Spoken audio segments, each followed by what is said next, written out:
Well, it's the first one in the Central Valley, the Assyrian Festival. The idea was came up in our bishop's mind. We have a telethon twice a year, but the bishop, the diocesan bishop, His Grace Bishop Marawa, instructed that we hold something like this. The main purpose is to awareness of the non-Assyrian community, of the heritage, the religion, and the persecutions of the Assyrian community.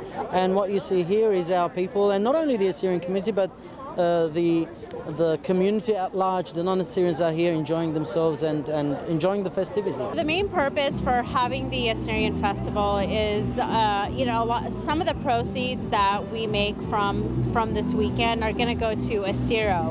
And Assyro is really helping all of our displaced Assyrian Christians in Syria and Iraq and what's happening now with ISIS. And a lot of our people are being massacred, they're being kidnapped, raped, and kids are being taken, and it's a horrific situation that they're in. So we're doing the best that we can to help them, and most of the profits for that are going to go towards that, towards helping them. We have 4 different churches from our diocese which helped each other out.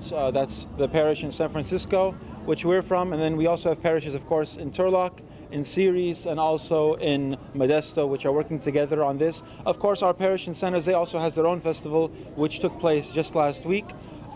So, everyone's kind of put their heads together, their arms together to work to produce a mass amount of food. Of course, we're expecting today, we actually, I think, went over expectation. We're probably going to have around, I would say, over both days, maybe about 7,000 people or so. So it's a big commitment, a lot of work. Even these exhibits, of course, have taken a lot of work, and they're all, from the collaboration of, members from different parishes, all volunteering their time. Yeah, it's been great. And this is, of course, the first annual Assyrian Festival here in the Central Valley. So it was a great precedent, and we're hoping to do it every year as well, because the Assyrian community is so, I think, well known here in Turlock, where we have a big community, but people probably don't know the details of who we are as far as culture and as far as faith as well. So it's great to educate people on that. And thankfully, we've had a lot of non-Assyrians coming through and asking questions, and it's been great. A lot of curiosity that we've been able to quench. The culture, the Assyrian culture, if you Google Assyria, I think you'll be amazed at the offering to the cradle of civilization. The persecutions is evident to date. It's happening. Syria, Iraq, Mosul, Khabur. Our people are displaced. Our people are being persecuted. Our people are truly reliving the past genocides that have occurred on this nation. If you have a look at the exhibition, you'll educate yourself on all the persecutions and the genocides that have come upon this Assyrian nation, simply because of our faith, the Christian faith. We have so much pride, and we'll die for that faith, so it's happening today. As you may know, the situation for Assyrian Christians right now in Iraq and in Syria with the whole ISIS thing, it's creating a massive humanitarian crisis. So we have people who have actually been displaced in Nineveh or in Mosul for actually over a year now. They've been displaced far away from their homes, without clothing, etc., etc. So, we've been sending a lot of money there as well to help the people there. But otherwise, to pay off debts for the church as well, and yeah, fundraising is a big bit, but also teaching about our culture and our faith is an important part, and just to provide, a great place to spend time over the weekend. It's free entrance, so we've seen a lot of people coming in, and it's been great. There's also activities for the kids, a lot of great food. I haven't been able to eat much myself, but I worked on it yesterday, cooking some of it, so I know it's good. We have authentic Assyrian food, from dolma to kebabs, chicken kebabs. We've got Assyrian soups. We've got baklava, Assyrian teas and coffee. We also have a kids zone area. There's carnival, inflatable, jumpy houses that kids can come in and play. We've got hot dogs for kids too, and pizza. There's some great dancing and Assyrian music, so it's a lot of fun. There's a lot that people can come in and actually really be and immerse themselves in our culture. Creating awareness, obviously, and bringing our people together, learning a little bit about the culture, the food, the traditions. You're going to see a dance with the young ladies and gentlemen. This is our cultural dance, our folkloric dances, and at the same time we're raising funds, so it's a mix of everything.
Let's make some noise for your dancers.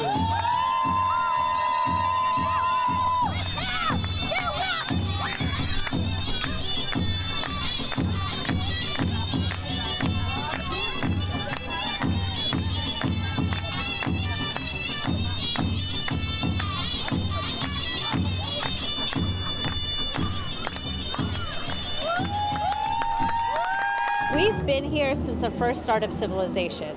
And if you look at the Bible and everything, we're there. The town of Nineveh in the Bible, and if you read the history and you look at it, and a lot of people think that we no longer exist, but we are here. There's over 2 million Assyrians all around the world. Most of us are in the United States and again in the Middle East.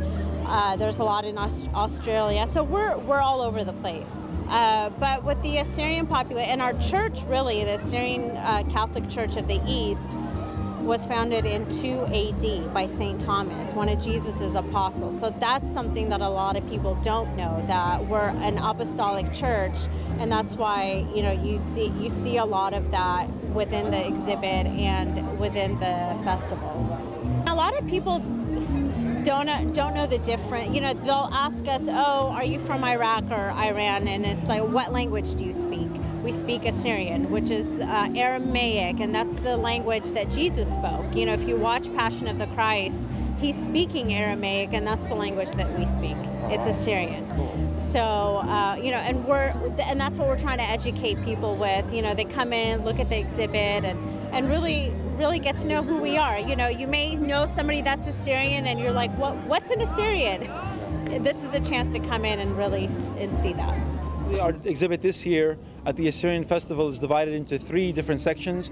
The first section, which you will see on this side, is basically dedicated to the Assyrian faith, which started in the 1st century. And then this section is dedicated to the Assyrian culture, a lot of the contributions of the Assyrian nation, different inventions and whatnot, contributions.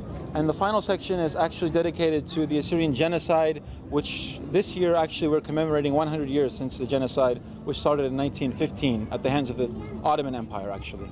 So some of our more notable exhibits, I think, we have a full-sized stela, they call it, of a very ancient monument which was erected in China in 781 AD, which basically recounts the history of the Assyrian Church of the East when it was established in China that early on. And it's very interesting enough all in Chinese, and also underneath it you'll see Aramaic, which is the language which we speak still till today, which is the language which Christ spoke as well, which is of great significance. We also have a replica on display of what's called the image of Edessa. It was actually the first drawing of the face of Christ, actually, and it was during his own lifetime, which the King Abgar the Black actually commissioned his court administrators to go to Jerusalem, actually, and to draw that. Some other ones, we have a full-size chariot, of course, focusing on the wheel, the fact that the Assyrian people invented the wheel, and several other artistic and historical artifacts. We have a full-size kind of commemoration of the genocide with various artworks and whatnot. And yeah, there's several different items. There's a lot of things here, a lot of information. So it takes a good amount of time just to go through them all.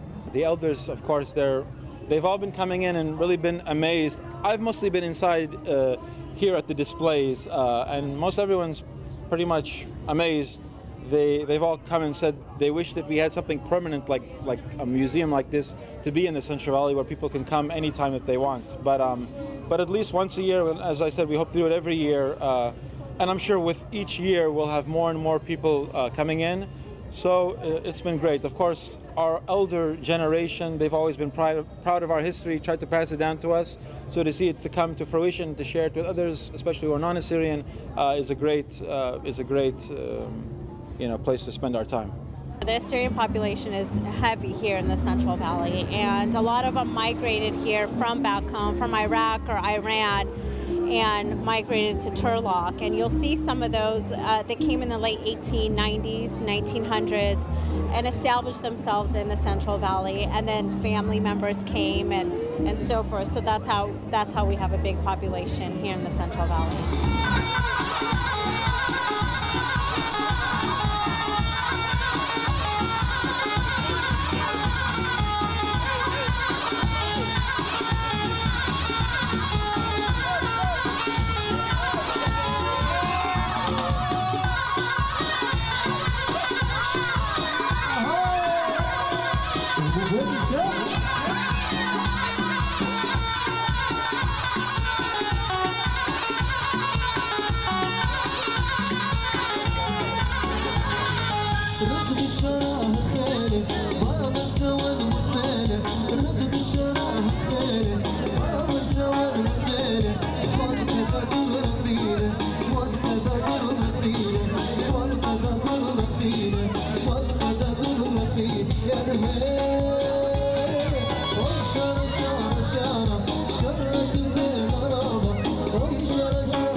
Three churches here in the Central Valley.